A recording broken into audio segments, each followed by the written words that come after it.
Hi everybody, welcome to Live Blogger. In this video, I'll show you how to design this dynamic navbar for your website using HTML, CSS and JavaScript. Let me show you how this looks. So here we can see that we have this navbar, and if I scroll down a little bit, we have another navbar displayed over here when we scroll down. And when we scroll back up, we have the previous navbar displayed over here. So this is what we're going to design in this video. Let's get started.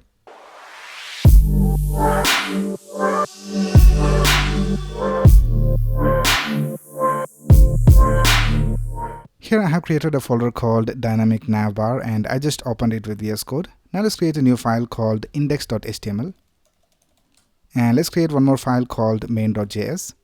And in the index.html file, let's just type exclamation and press tab, and this will give us this boilerplate HTML code. Let's link our JavaScript file over here in the body. So let's type script :src and press tab, and here let's type main.js. Now for the styling, we're going to use Tailwind CSS so that we can design it quickly and easily. So let's go ahead and import the CDN of Tailwind CSS over here. So let's type script, and in the src, let's type https cdn.tailwindcss.com. Now when you need to use this website in production, you need to replace this CDN link with a different approach of including Tailwind CSS, and I have explained that in one of my previous videos. You can take a look at that. I will leave the link in the description of this video. So here, first of all, let's go ahead and create a nav element, and let's add an ID called primary nav. We're going to use this ID in the JavaScript. Now in this nav element, we need to have all these elements over here. So first of all, we need to have this LB. So here let's go ahead and create a new div, and in that let's create a div for this LB text. So let's type LB, and let's add some styles over here. So let's type class. Let's set the width and the height to 8, and let's open this in our browser and let's see how it looks. So I have this extension called Live Server installed in VS Code. So once you have this installed, you can just go ahead and right click in the HTML file and click on Open with Live Server. Now here we can see our design is displayed in the browser. So let's go back and let's start adding some styles over here. Let's go ahead and set the background to blue 600, and let's bring the text to the center. So let's type display of flex and items center and justify center. Let's also set the text color to white and font weight to bold. So this is how it looks. We'll also make it rounded. So let's tap rounded over here. These are all Tailwind CSS classes. So with that, we have styled the logo. Right now, after this LB, we need to add this text live blogger. So let's go back, and here after this div, let's create a span, and let's type live blogger over here.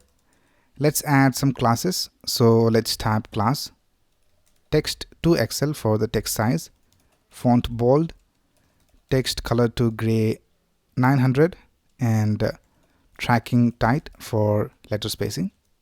So this is how it looks. Let's also bring these two elements one next to the other. So for that, for the container, let's type class. Let's set the display to flex, items center, and a gap of 2. So this is how it looks.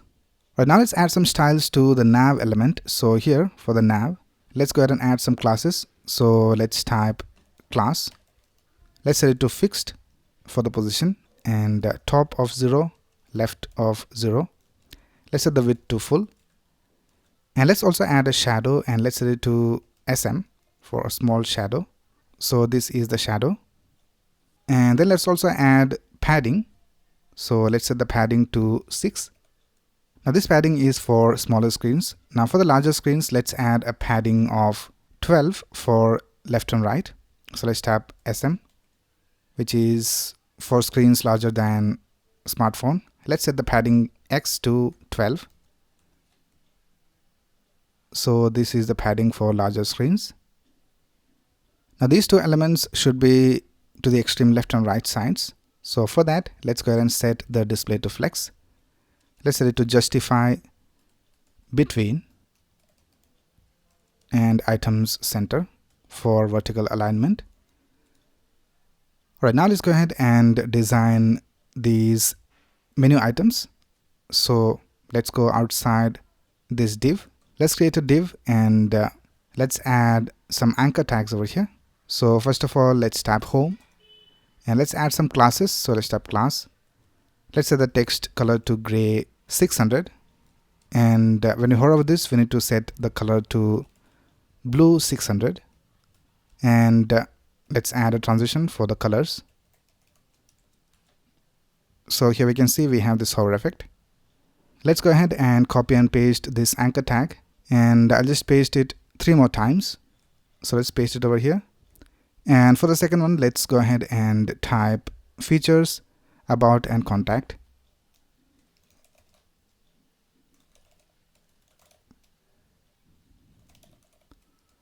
And here we can see all these menu items. Let's add some classes to the container. So here for the div, let's tap class. And we will have it hidden for smaller screens. And for medium or larger screens, let's tap flex, gap of 8, and font weight to medium.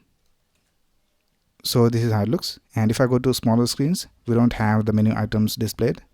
Now, when we are on smaller screens, we need to display this icon. So for that, let's go outside this div. Let's create a button. Now for the menu icon, let's go ahead and get the icon SVG code from heroicons.com. So here I'm in heroicons.com and let's search for menu. So I'll just go ahead and copy this SVG from here. Let's click on copy SVG. Let's go back and let's paste it over here. Right now, if you go back to our website, here we can see we have the SVG being displayed over here. Now we need to display it only on smaller screens. So here for the button, let's tap class, MD hidden. So it'll be hidden for medium or larger screens. And let's set the color of the icon to text gray 600. So now if you go to smaller screens, we have the icon displayed over here. Right now, let's go ahead and design the other navbar. So if you scroll down, we have this navbar over here. So let's design this. Let's go back and let's go outside this nav. Let's add a comment. I'll just tap navbar 1 ends. And here let's type nav. Let's give it an ID of secondary nav so that we can access it in the JavaScript. Right now, let's create a div, and in this div we need to have this circle. So let's create a div for that.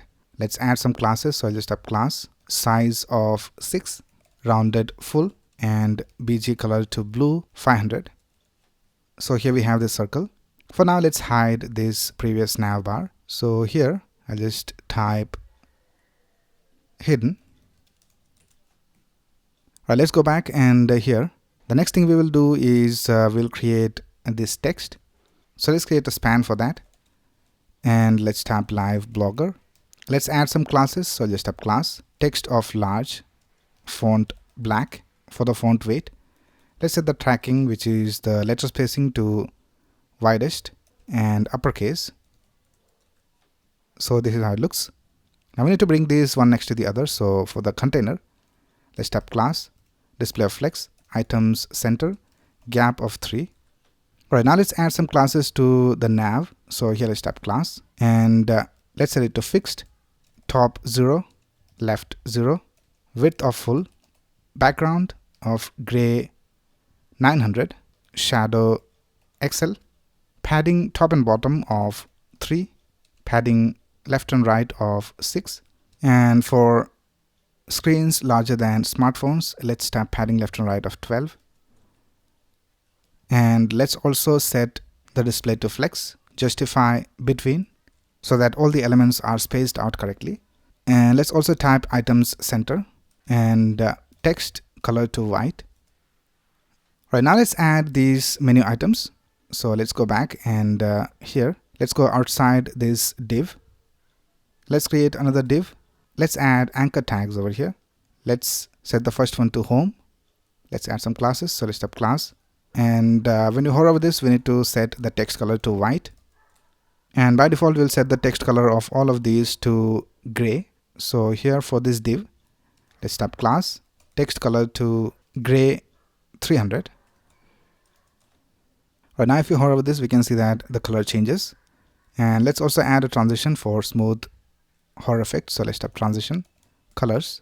Let's also add some classes over here for the container div. So let's type hidden on smaller screens, and for medium or larger, let's type flex, gap of 6, text size to small, uppercase, and tracking to wider, font weight to semi-bold.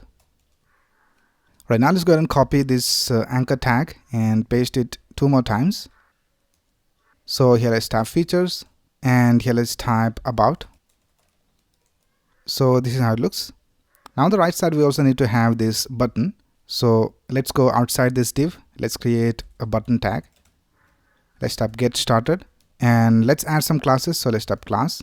Let's set the background color to blue 600, padding left and right of 5, padding top and bottom of 2, rounded full for rounded corners, and text size to small, font bold.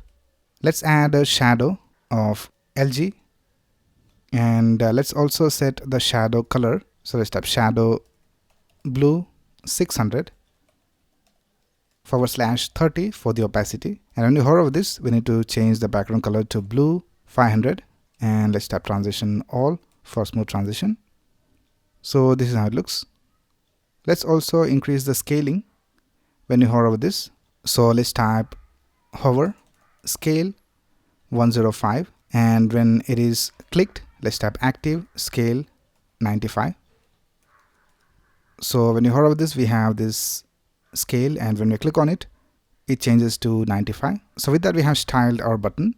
Right now we need to hide this nav bar by default. So let's go back, and here for this nav, in the class, let's also add -translate y full.